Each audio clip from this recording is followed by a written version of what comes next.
فلسطین مسجد اقصی اور بیت المقدس سے مسلمانوں کو محبت کیوں ہے؟ فلسطین انبیاء علیہ السلام کا مسکن اور سرزمین رہی ہے۔ حضرت ابراہیم علیہ السلام نے فلسطین کی طرف ہجرت فرمائی۔ اللہ تبارک و تعالیٰ نے حضرت لوط علیہ السلام کو اس عذاب سے نجات دی جو ان کی قوم پر اسی جگہ نازل ہوا تھا۔ حضرت داؤد علیہ السلام نے اسی سرزمین پر سکونت رکھی اور یہیں اپنا ایک محراب بھی تعمیر فرمایا۔ حضرت سلیمان علیہ السلام اسی ملک میں بیٹھ کر ساری دنیا پر حکومت فرمایا کرتے تھے۔ چونٹی کا وہ مشہور قصہ جس میں ایک چونٹی نے اپنی باقی ساتھیوں سے کہا تھا، اے چونٹیوں اپنے بلوں میں گھس جاؤ، یہیں اس ملک میں واقع اسکلان شہر کی ایک وادی میں پیش آیا تھا جس کا نام بعد میں وادی النمل چونٹیوں کی وادی رکھ دیا گیا تھا۔ حضرت زکریا علیہ السلام کا محراب بھی اسی شہر میں ہے۔ حضرت موسیٰ علیہ السلام نے اسی ملک کے بارے میں اپنے ساتھیوں سے کہا تھا کہ اس مقدس شہر میں داخل ہو جاؤ۔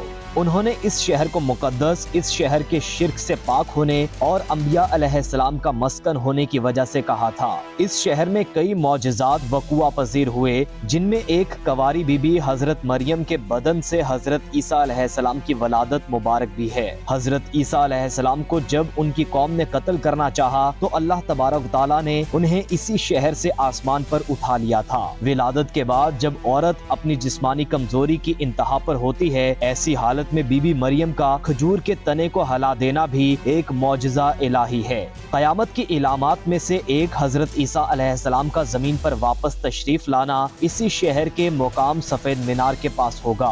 اسی شہر کے ہی مقام باب لد پر حضرت عیسیٰ علیہ السلام مسیح دجال کو قتل کریں گے۔ فلسطین ہی ارض محشر ہوگا۔ اسی شہر سے ہی یاجوج ماجوج کا زمین میں قتل اور فساد کا کام شروع ہوگا۔ اس شہر میں وقوع پذیر ہونے والے قصوں میں سے ایک قصہ طالوت اور جالوت کا بھی ہے۔ فلسطین کو نماز کی فرضیت کے بعد مسلمانوں کا قبلہ اول ہونے کا اعزاز بھی حاصل ہے۔ ہجرت کے بعد حضرت جبرائیل علیہ السلام دوران نماز ہی حکم ربی سے آقا علیہ السلام کو مسجد اقصی فلسطین سے بیت اللہ کعبہ شریف مکہ مکرمہ کی طرف رخ کرا کر گئے تھے۔ جس مسجد میں یہ واقعہ پیش آیا وہ مسجد آج بھی مسجد قبلتین کہلاتی ہے۔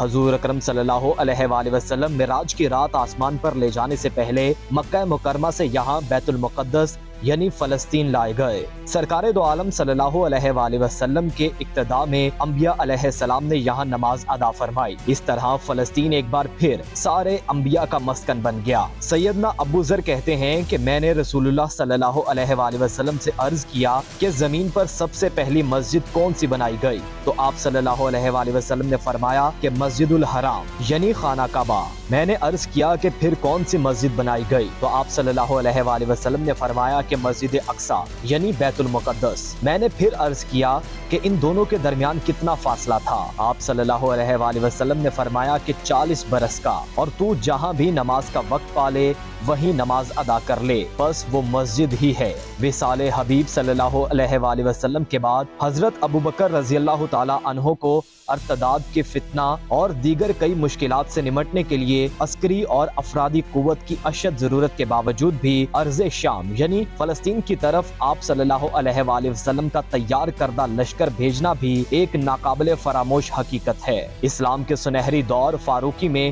دنیا بھر کی فتوحات کو چھوڑ کر محض فلسطین کی فتح کے لیے خود سیدنا حضرت عمر رضی اللہ تعالی عنہ کا چل کر جانا اور یہاں پر جا کر نماز ادا کرنا اس شہر کی عظمت کو اجاگر کرتا ہے۔ دوسری بار معراج کی رات بروز جمعہ 27 رجب 583 ہجری کو صلاح الدین ایوبی کے ہاتھوں اس شہر کو دوبارہ فتح ہونا بھی ایک نشانی ہے۔ بیت المقدس کا نام قدس قرآن سے پہلے تک ہوا کرتا تھا۔ قرآن نازل ہوا تو اس کا نام مسجد اقصی رکھا گیا۔ قدس اس شہر کی اس تقدیس کی وجہ سے ہے جو اسے دوسرے شہروں سے ممتاز کرتی ہے۔ اس شہر کے حصول اور اسے رومیوں کے جبر و استبداد سے بچانے کے لیے 5000 سے زیادہ صحابہ کرام نے جام شہادت نوش کیا، اور شہادت کا باب آج تک بند نہیں ہوا، سلسلہ ابھی تک چل رہا ہے۔ یہ شہر اس طرح شہیدوں کا شہر ہے۔ مسجد اقصی اور بلاد شام کی اہمیت بالکل حرمین شریفین جیسی ہی ہے۔ جب قرآن پاک کی یہ آیت والتین والزیتون وطور سینین وہذا البلد الامین نازل ہوئی تو ابن عباس کہتے ہیں کہ ہم نے بلاد شام کو التین انجیر سے، بلاد فلسطین کو